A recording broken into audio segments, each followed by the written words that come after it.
We have to talk about the Passion Translation. You either love it or you hate it. Is it a true Bible translation? Is it more of a commentary? Let's get to the bottom of this. Today we're going to be looking at what the scholars have to say, then who is Brian Simmons, the writer of the Passion Translation. Finally, some conclusions. First, who are these scholars? Some of the scholars who are going to be looking at the Passion Translation are some of the leading scholars in the world on these particular books of the Bible. Romans, Song of Solomon, various ones. You're going to be seeing what they had to say. For longer form content, I'll link that below. Then we're going to look at who Brian Simmons is, how he seemed to have got the idea to write the Passion Translation, and his credentials. And finally, we're going to be thinking about, is this a good translation for us, and how we should think about it. I'm going to offer my thoughts at the end, so stay tuned for that. Let's have a look at the first one. Let's pretend that a Christian turns to you and they say, I'm getting the Passion Translation. My pastor says it's like the best thing that has happened to Bible translation in our lifetime. They love the Passion Translation. They feel like it's really blessed them. If you had just like 10 seconds to tell them what they need to know about this work, what would you say? I would say, I love your passion for the Word of God, but your passion shouldn't be for the Passion Translation. It should be for the Word of God as it is. And there are better translations that accomplish that. What would you say? I would be very cautious about using the Passion Translation as my Bible. No person should view this as their basic Bible. I question whether it gives us accurate access into the words of God. But with the plethora of English language translations and paraphrases already available, it is hard to see why TPT was even necessary. Despite some of the wonderful passion and turns of phrase, there are also enough problems with it that it probably should have the Surgeon General's warning on it about its potential hazards. If you had just 10 seconds to tell them what they needed to know about the Passion Translation, what would you say? It is idiosyncratic and it uses innovative but not historically credible approach to Bible translation. It's not a translation at all. That's a misnomer. It's really more of a amplification from the opinion of the translator. Overall, I found the Passion Translation of Galatians occasionally thoughtful, but largely haphazard and amateur in its translation techniques. It lacks a consistent translation method and does not take into account major trends and agreement in Galatians biblical scholarship. Many of the additional flourishes and interpretive glosses that the Passion Translation includes are misleading and overly speculative. Overall, I take Passion Translation's Galatians as the personal opinion of a missionary, which may have some value in its own right, rather than a consistently accurate translation of the Greek text of Galatians for serious use. The Passion Translation is a deeply flawed presentation of the Song of Songs. Its imposition of an allegorical interpretation represses the primary meaning of the book. One can't hear God's intended message in this translation. Simmons has so radically altered the text of Scripture that what you have is not Scripture in your hands. It contains scriptural truths. It contains many of the ideas that the Bible communicates. But what you are holding in your hands, it does not qualify as Scripture. Wow. Dr. Bittner? If someone asked me what I thought about the Passion Translation and they were getting excited about it, like Alex, I'd want to say, I'm so excited for you that you're opening up God's Word, that you want to read that. But what you have in your hands is not a good translation of God's Word. It's passionate, it's poetic, but it's not a translation. And if you really want to hear God speaking to you, you need to put that down and you need to go pick up any of a number of other translations. And we can talk about great translations that are there, but that is not the one to be reading if you want to hear clearly what it is that God has been saying to his people for 2,000 years and continues to say freshly to us. It's just not a good translation. So just from Ephesians, do you think it appears to you that, forgive me for the way I have to word this, but we got to respond to the claims that are being made, that God gave Brian Simmons secrets of Greek that scholars have overlooked for all these years?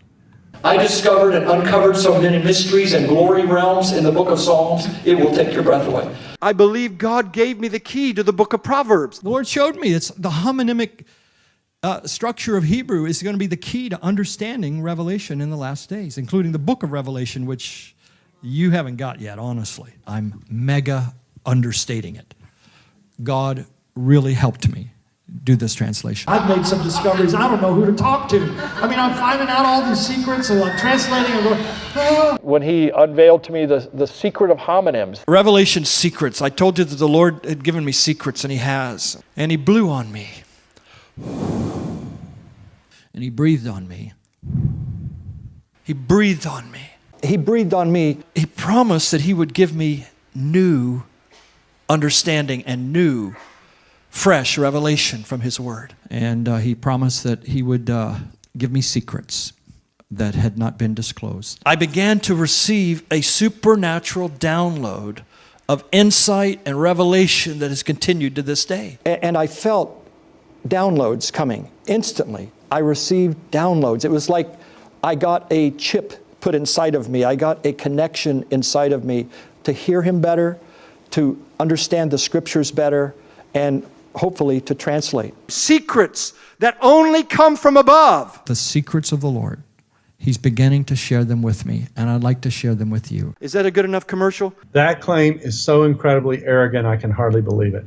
Let me tell you why this matters so much to me and why I've hired a number of highly respected scholars to review the Passion Translation and then made their work, their papers, and their interviews available for free online. The Passion Translation is a bad translation. It is not even proper to call it a translation. It has more issues than I can count. It pushes sectarian theology and puts ideas into the Bible that just aren't there to start with. It's primarily the work of one man, a guy named Brian Simmons, who doesn't seem to have the proper education or skills to be able to translate the entire Bible well. But Brian Simmons claims that God has supernaturally given him the spirit of revelation and given him secrets of Hebrew and Greek that he has put into his Passion Bible. Now, normally, weird and bad translations don't really make it into your shelf at home or into the bookstores, or certainly aren't recommended from pulpits normally.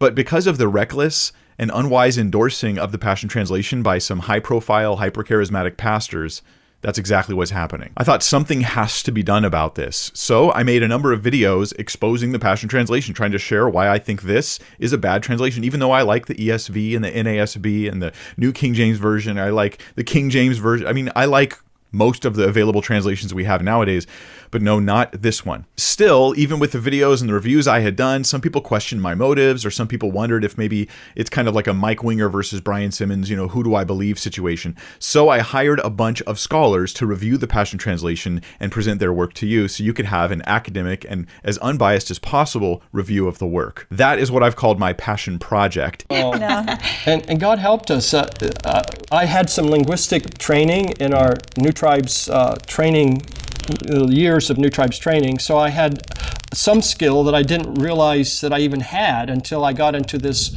jungle village. We had to decipher the language, develop an alphabet, a grammar. We had to discern and decipher the grammar structure and how to form sentences and the entire thing. So that took us the first 2 years while we were there.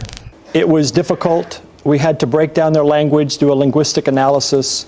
We learned their language, translated the scripture, the New Testament as a co-translator, along with a Wycliffe translator, and we're able to hand them a completed New Testament in the late 80s. Saying humbly, I have qualifications in that I have translated the New Testament as a co-translator for the Payakuna language, but beyond scholarly level, I think what qualifies a person to be involved in this monumental project of the Passion Translation is not just an exceptional understanding of Greek and Hebrew, but to have a heart for God. Hi, I'm Brian Simmons. I'm the lead translator for the Passion Translation. As a missionary and linguist, it's been my privilege to handle the Word of God in the original manuscripts, and I'm delighted to bring it to you now from the Aramaic, Greek, and Hebrew text in a passionate, emotive, powerful format that will bring life to your reading of the Word of God.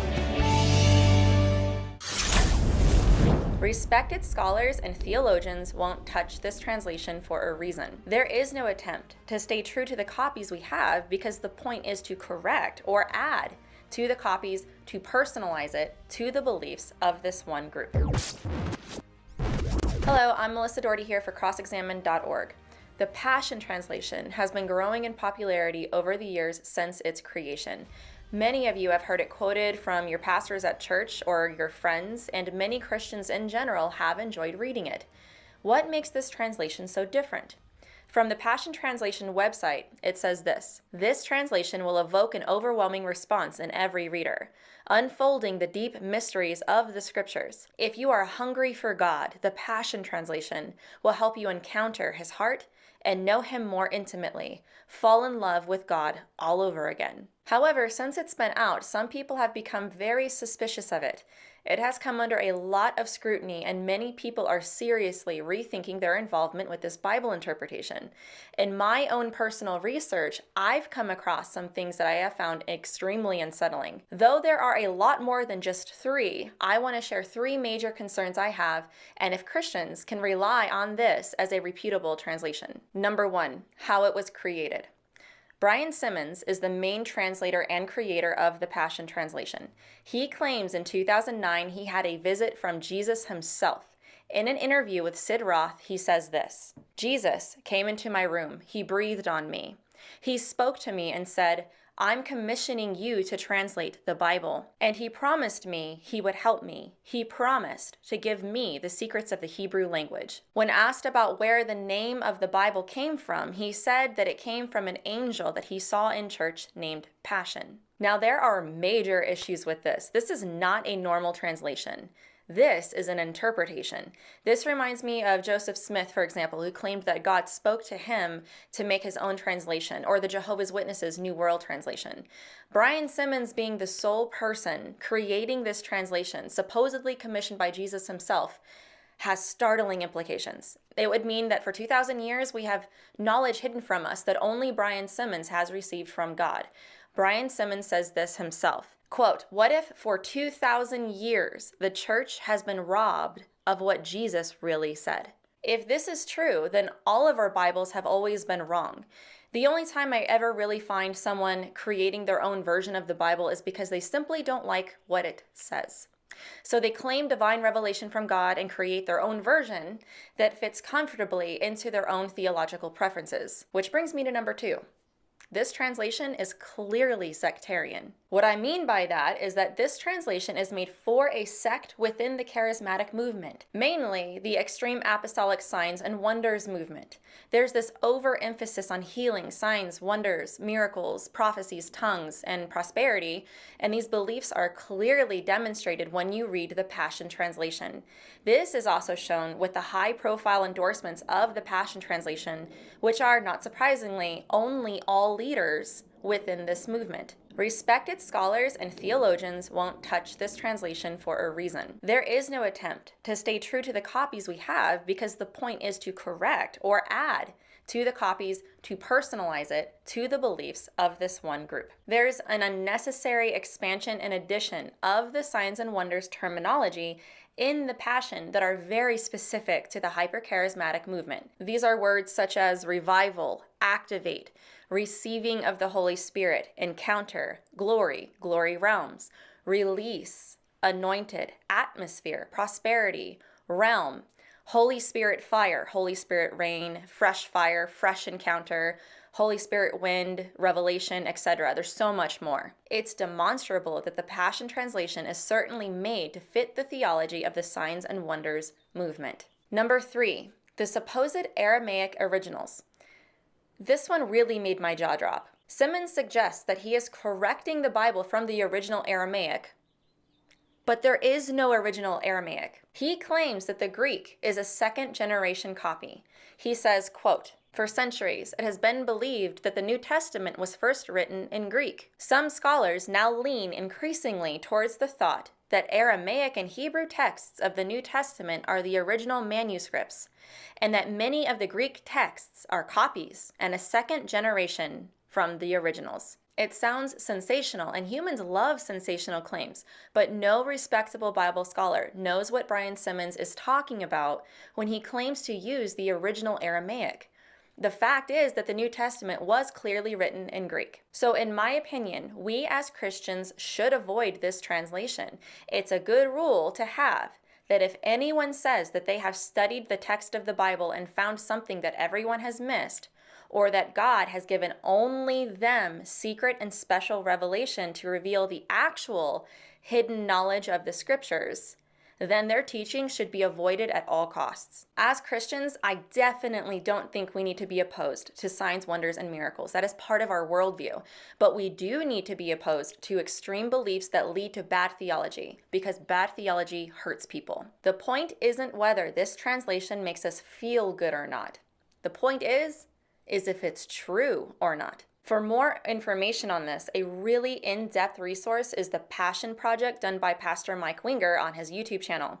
He walked with this research so we could run with it. If you're interested in learning more about this topic and my ministry, you can visit my YouTube channel or website listed in the description. And for more exclusive content from myself and other great apologists and content creators, make sure to subscribe to crossexamine.org below. So in conclusion, the Passion Translation comes from a man who was unqualified to translate. Second, he adds a whopping at least 25% to the words of the Bible and says that this is a more accurate translation, when really it is commentary. He is adding his own commentary.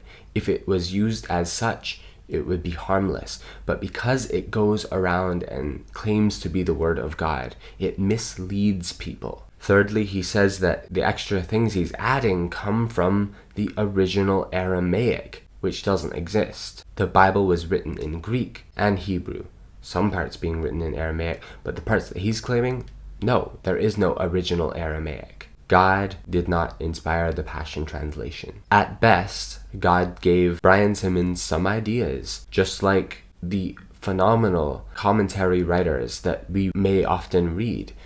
But this is not the same as the inspired Word of God written by the prophets and the apostles and those who interviewed them, like Luke. In short, if you would like to read the Passion Translation, which, by the way, is so beautiful and encouraging, but you cannot rely on every word of it. If you would like to do that, see it as a commentary. Don't see it as the Passion Translation of the Bible. See it as the Passion commentary for the Bible. And then, just like you would test the words of a pastor, test the words of this Passion Translation. Go to an actual translation like the ESV, NASB, even NIV, or even NLT, which is a good paraphrase. Go to these and see, what does the Bible say? What did God say? And then check this Passion Translation out and see, does it align? Does it contradict? Test it if you would like to use the Passion Translation. Otherwise, perhaps you could just put it aside. It's not needed. That's the conclusion. Be careful. Read the true Word of God, because it leads to salvation, eternal life, knowing your God, knowing Jesus, knowing His ways to live, knowing His wisdom. So much more. I could go on for hours about this, and if you would like more content like this, please let me know. I'm planning on pausing my Through the Bible series and actually going to more of your Bible questions, because I do think that might be more helpful for you at this time.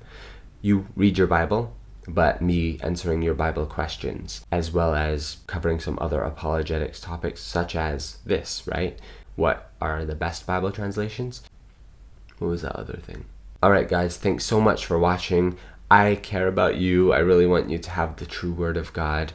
That's what this channel is all about. So subscribe. Please spread the word. Let people know to at least be on guard about the Passion Translation. I'm not out to get anyone. I just want people to know the true Word of God and to see this not as the Word of God, but as a pastor talking about what he believes God is saying through these verses. This requires interpretation, not accepting at face value. Alright guys, God bless you. Stay passionate for the Word of God. It's the greatest book of all time. Welcome to Simple Bible Truth, here to help you understand the Bible simply so you can go deeper. Like and subscribe if it's helpful for you.